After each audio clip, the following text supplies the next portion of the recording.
The mum of a child influencer is today hitting back at the haters amid claims she's exploiting her son. So are parents who turn their kids' childhood into paid content doing the wrong thing? Meet the Kidfluencers. They dance, sing, model, open boxes and play with toys. They're big business. Children with tens of thousands of followers paid a minimum of $4,000 per post. The accounts and the cash managed by their parents. A-Town.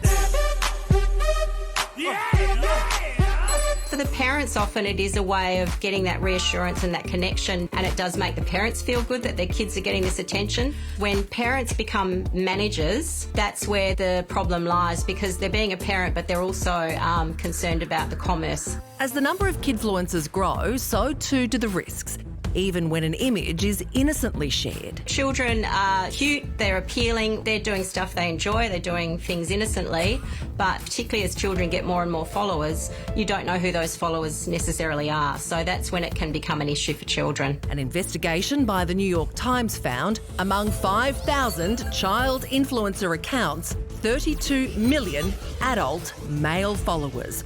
Nearly 1 in 3 pre-teens list influencing as a career goal. No, definitely not cool with that. Crazy idea. It could be good to help their future. If it's going to be able to give them a better life, I don't see the harm in it. 4-year-old Jerome had an Instagram account before he was even born. Set up and managed by his mum Nina, Jerome now has nearly 100,000 followers. Me, Papa. His brand deals worth thousands of dollars a year. I want this, this. They often have to be on or performing for the camera every day, and that can take its toll. Definitely there needs to be some regulations around children earning money from this work. It is work, after all. But as the backlash against Kidfluencer parents mounts, Nina is fighting back. Yeah. And Nina Gonthier is with us now. Nina, how did this all start? It has to have started with me. I started social media a good 8 to 10 years ago, posting selfies, and then I got a lot of attention from photographers and brands and things like that. And when I got pregnant, I had around 40,000 followers or so. And that's when all the kids wear brands came in and started sending me all the goodies, and it all kind of snowballed from there. What sort of products and gifts does Jerome get sent, and does he use them all? And if not, would he be interested in sending them to a TV presenter who has a lot of free time during the day? He gets a bit of everything. So before he was born, he was gifted about 3 different prams, bassinets, blankets, swaddles, personalised plaques, personalised blankets, shoes, you name it, everything I needed. Look, we know there are risks when it comes to putting your kids on social media. Has anything bad happened to you guys? We've only had one really bad thing happen, which was a fake adoption site posting Jerome's pictures and, put them up for, I don't know, thousands of dollars, and people would pay for it and then get scammed and not actually get the child that they were hoping for. Oh, my God. Did the experiences like that, did it put you off at all? Did you think, I don't know about this anymore? Absolutely. Yeah, so in the moment, while I was trying to work with getting the website taken down, I did lock down his profile. It was a bit of a scary moment and a slap of reality of what it can really be like.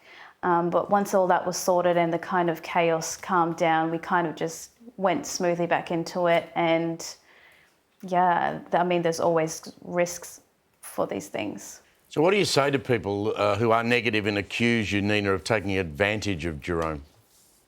Well, it's completely not the case. It's, I tell them it's no different to Best and Less, Big W, Bonds, advertising kids. How else will, their brands advertise their products? For me, it's just behind the scenes of that, and you guys get to see what the reality of that is. I think someone estimated that Jerome could make $20,000 a year. I don't know if that figure's correct or not, but what will you do with any money he makes? Well, I will say he doesn't make that much a year.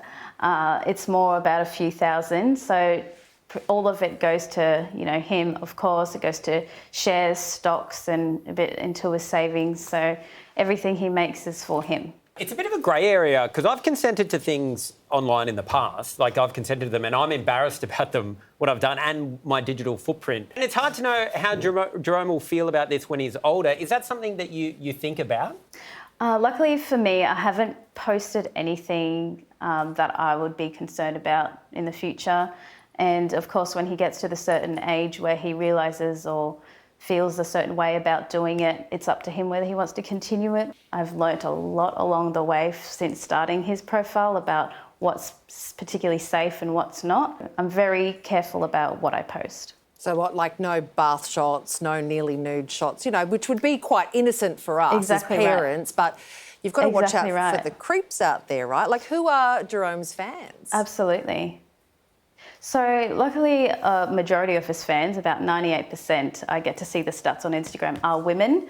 A majority of them are mothers, and you'll find that a lot of them just want to get inspiration for their own children. So luckily for me, that's the majority of his following, and he's got a lot of Instagram aunties and grandmas that adore him and love to support him. You can never have enough aunties and grandmas, Nina. I think we can all agree on that. Hey, thanks so much for taking the time to speak to us tonight. I appreciate it. Of course, thanks for having me.